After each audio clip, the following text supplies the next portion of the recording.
When was the last time you used a CD or even stepped into a physical music store? Maybe you remember flipping through endless rows of jewel cases, searching for your favorite artist, or stumbling across something new.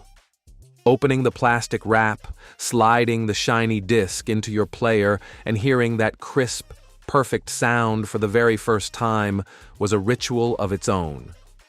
But beyond the nostalgia, compact discs were genuinely fascinating pieces of technology.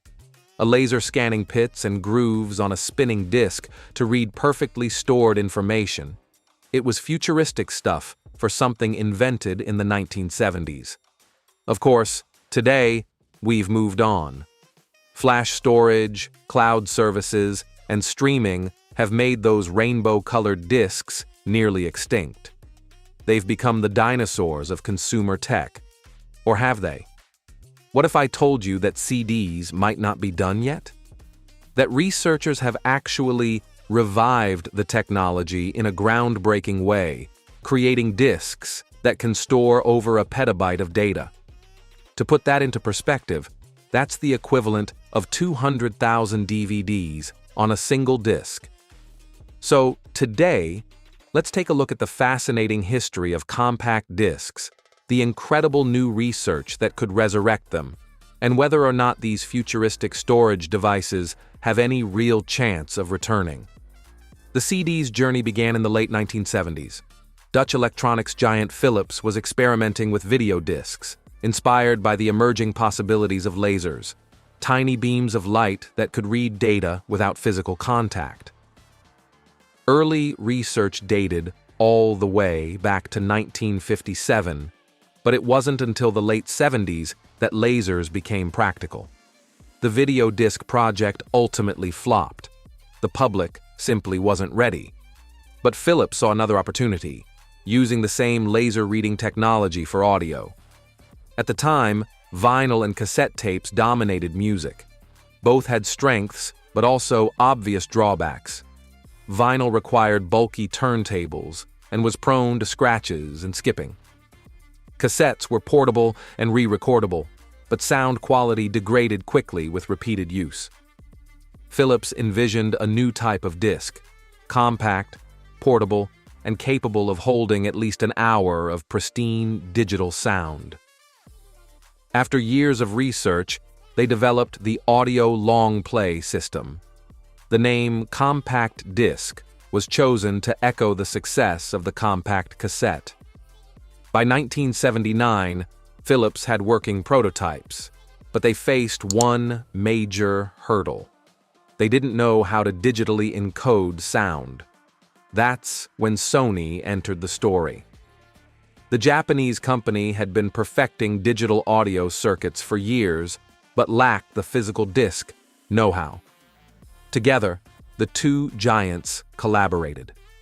Philips cracked the optical side, how lasers could read microscopic pits etched into plastic and convert them into digital ones and zeros.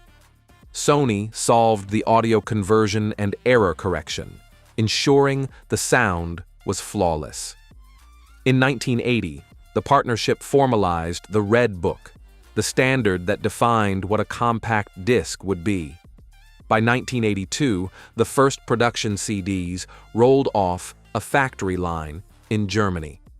Debut titles included ABBA's The Visitors and Billy Joel's 52nd Street. Sony released the CDP-101, the world's first CD player, priced at the equivalent of $2,300 today. At first, labels were skeptical, but just a year later, over 1,000 albums were available. The format exploded. By the mid-1980s, CDs outsold vinyl. Dire Straits' Brothers in Arms became the first CD to sell 1 million copies. By the late 80s, hundreds of millions of discs were produced annually. And in the year 2000, CD sales peaked at 2.45 billion worldwide. But as we know, the story didn't end there. MP3 players, file sharing, and later streaming all chipped away at the dominance of the CD. By 2021, Sales had collapsed by 95% compared to their peak. For most people, the CD is now just a nostalgic relic. Recently, researchers at the University of Shanghai for Science and Technology published a breakthrough in the journal Nature. They developed a 3D optical disc capable of storing up to 1.6 petabytes of data. To put that in context, a single petabyte is equal to 1,000 terabytes. The largest solid-state drive currently available is around 100 terabytes, and it costs roughly $40,000. This new disc, which is physically the same size as a DVD, could hold over 4,000 times more data than a Blu-ray disc. How is this possible? Traditional CDs and DVDs only store data on 1 or 2 layers. This new method builds discs with 100 microscopic layers, stacked like the floors of a skyscraper. Each layer is etched with nanoscale spots, smaller than the wavelength of light itself, something older discs could never achieve. The researchers used a novel material called aggregation-induced emission-dye-doped photoresist, thankfully shortened to AIE-D-DPR. Think of these microscopic dots as data pixels.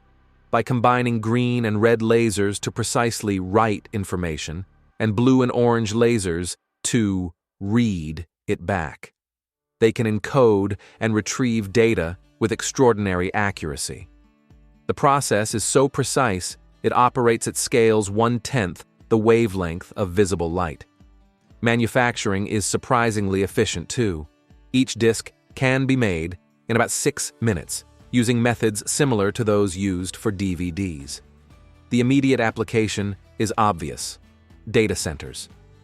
Currently, storing exabytes of data requires entire warehouses filled with racks of hard drives. These new disks could shrink that footprint dramatically. Imagine storing 1 billion gigabytes of data in a single room rather than an entire stadium. Beyond sheer capacity, optical discs have other advantages.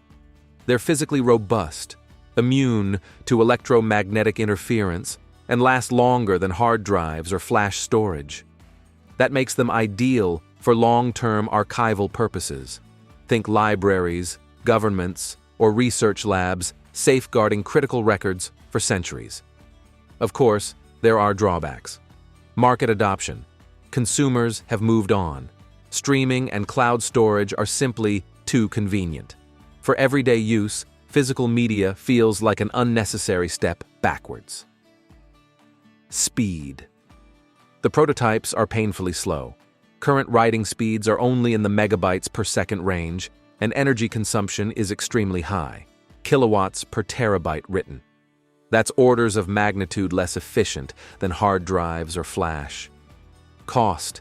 Specialized lasers required for the process can cost tens of thousands of dollars. Scaling this into something commercially viable will take years, if it ever happens. It's unlikely you'll be buying your favorite artist's next album on a 1.6 petabyte disk. But the technology could quietly transform data storage behind the scenes, especially in industries where long-term reliability matters more than speed. Like many breakthroughs, this research may remain in the lab for a while. But if the challenges of cost and speed are solved, the humble compact disc, once thought dead, could find a second life as one of the most advanced storage formats on the planet. Science often surprises us. Technologies we think are obsolete sometimes come back in unexpected ways. So, what do you think? Would you ever use a disk that could hold more data than a data center from just a few years ago? Or is this destined to stay in the world of research? Let me know in the comments. If you enjoyed this video, consider subscribing for more stories from the world of science and technology. Thanks for watching, and I'll catch you in the next one.